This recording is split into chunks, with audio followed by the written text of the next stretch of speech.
ज़मीन जायदाद के मसलों में पक्ष आपकी तरफ होंगे। समस्या से जुड़ी मामलों में जीत आपकी होगी। जानिए किस तरीके से। नमस्कार, मैं राजीव प्रसाद स्वागत करता हूं आपका एस्ट्रोमन चैनल पे। आज कुल जमा ये है, इस विषय को मैं आपसे जो साझा करूंगा उससे पहले मैं ये जानकारी आपको दे दूं, इसे आप नोट करिएगा। ये खासकर उन जातकों के लिए है, ऐसे सभी देख सकते हैं। सतर्क रहना सबके लिए आवश्यक है, ठीक है।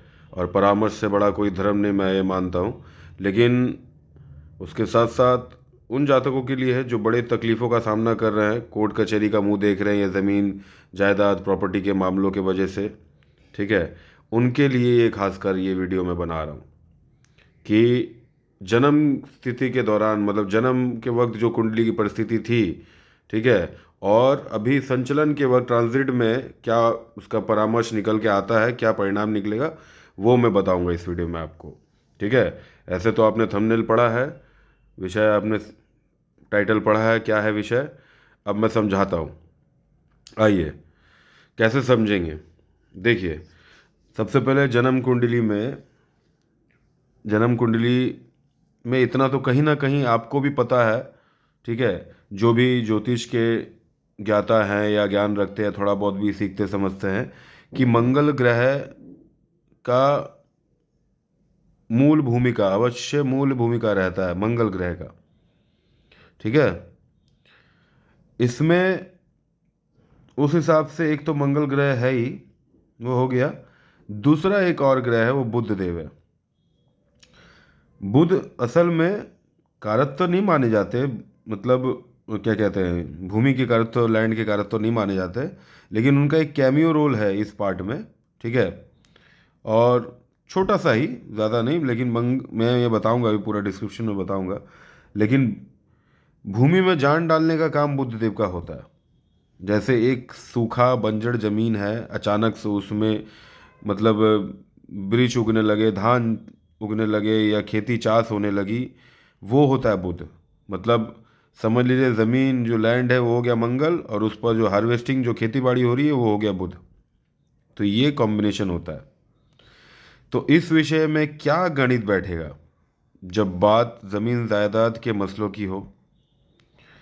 सबसे पहले ये समझिए कि कुंडली में चौथा जो घर है, चौथा भाव, ये चौथा भाव, ठीक है, ये आपके ज़मीन जायदाद प्रॉपर्टी, घर, और क्या बोलते हैं, मकान, इन सब को दर्शाता है, ठीक है। और ये कहीं ना कहीं आपको इसके साथ आपको गणित, मैं ये जो बताऊंगा इसको आपको समझना पड़ेगा। देखिए, एक बात मैं बताता हूँ, ये इतना मैं बारीकी से इसीलिए बताता हूँ ताकि आपको समझने में सुविधा हो, ठीक है, आप समझ पाए, ठीक है, कोई परेशानी ना हो। अब देखिए, चौथा घर जो है उसका मालिक, इसके पर्टिकुलर इस विषय के लिए मैं बता रहा हूँ, समझ रहे हैं। इस विषय के अनुसार मंगल की परिस्थिति कैसी है जन्म कुंडली में, ये देखना है, ठीक है। चौथे घर का मालिक और मंगल की परिस्थिति क्या है जन्म कुंडली में, ये देखना है। अगर चौथे घर का मालिक खुद मंगल हुआ, ठीक है, खुद मंगल हुआ चौथे घर का मालिक, और वे 1 4 7 10 केंद्र भाव में, 1 4 7 10 वहाँ बैठे हैं, या फिर 5 9, मतलब 1 5 9, मतलब केंद्र त्रिकोण में बैठे हैं, ठीक है। अगर आपके जन्म के दौरान 1 4 7 10 या 5 9 में जाकर बैठे हैं, और साथ ही साथ ये देखना है कि शनि ग्रह, ठीक है, शनि ग्रह कहाँ स्थित है। अगर वे कुंडली में 6 8 12 में स्थित हो, ठीक है, और किसी भी तरीके से आपके चौथे भाव में या आपके चौथे भाव के मालिक के ऊपर उनकी दृष्टि ना पड़ रही हो, तब ये सूत्र 50% माना जाएगा। समझ गए। यहाँ जो कैमियो रोल बुध का जो है, वो क्या है कि बुध का नीच ना होना चाहिए। वो किसी भी भाव में बैठ सकते हैं। ये तो आप 1 से लेकर 12 का जो भाव जो खाना देख रहे हैं, वो किसी भी भाव में बैठे हो पर नीच का ना हो, ठीक है। तब ये 75% सूत्र लागू हो जाएगा, ठीक है। बस ये छोटा सा ही पार्ट था बुद्ध का। अब देखिए, अब ये 100% कब लागू होगा, अब ये समझना है। अब आपको अपनी कुंडली, ठीक है, आपकी कुंडली की दशा चेक करनी होगी, और साथ ही साथ ग्रहों का संचलन, मतलब अब जाके जो ट्रांजिट हो रहा है आपके, फिलहाल जो प्रेजेंट टाइम में जो ट्रांजिट हो रहा है, जो संचलन चल रहा है ग्रहों का, तो ट्रांजिट कुंडली आपको लेनी पड़ेगी, ठीक है। आपकी ही ट्रांजिट कुंडली आपको लेनी पड़ेगी, ठीक है। अब जो मैं आपको बताने जा रहा हूँ उससे, अभी जो मैंने बताया उसे कॉपी करिए। जो भी मैंने अभी आपको डिस्क्राइब किया, जो भी मैंने पॉइंट्स बताए, जो सूत्र बताए, उसे कॉपी करिए और आपके संचलन कुंडली जो है ट्रांजिट कुंडली में देखिए और वहाँ उसे पेस्ट करिए। जो भी मैंने बताया वो सेम वैसे लागू होगा, और उसको उठाकर अब ये ट्रांजिट कुंडली में आपको आना है, मतलब जो संचलन चल रहा है ब्रह्मांड में जो, ठीक है।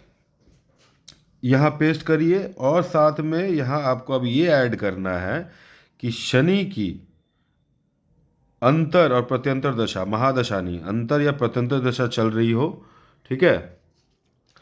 अंतर या प्रत्यंतर दशा चल रही हो, और खुद शनि 6, 8, 12 में संचलन करते हुए अगर दृष्टि संबंध बना रहे होंगे किसी भी तरीके से चौथे भाव के साथ, तब जाके पूर्ण रूप से 100% ये कंडीशन लागू हो जाएगा और जीत आपकी होगी।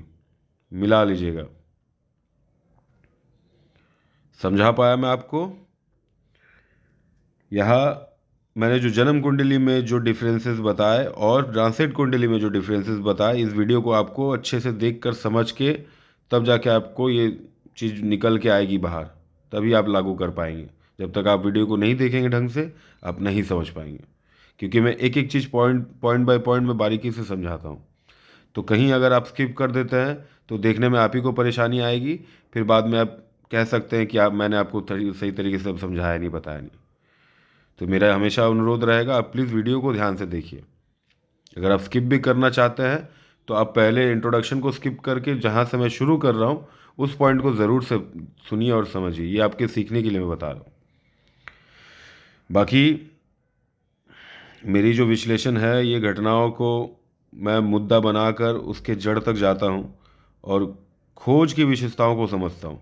यही मेरा मानना है कि आप तथ्यों का ज्ञान लें, तत्वों का नहीं, ऐसा मैं सोचता हूँ। बाकी आशा रखता हूँ कि इस जानकारी से कुछ हद तक आपको सिखा पाया, और आपका बहुत बहुत धन्यवाद पूरा वीडियो देखने के लिए।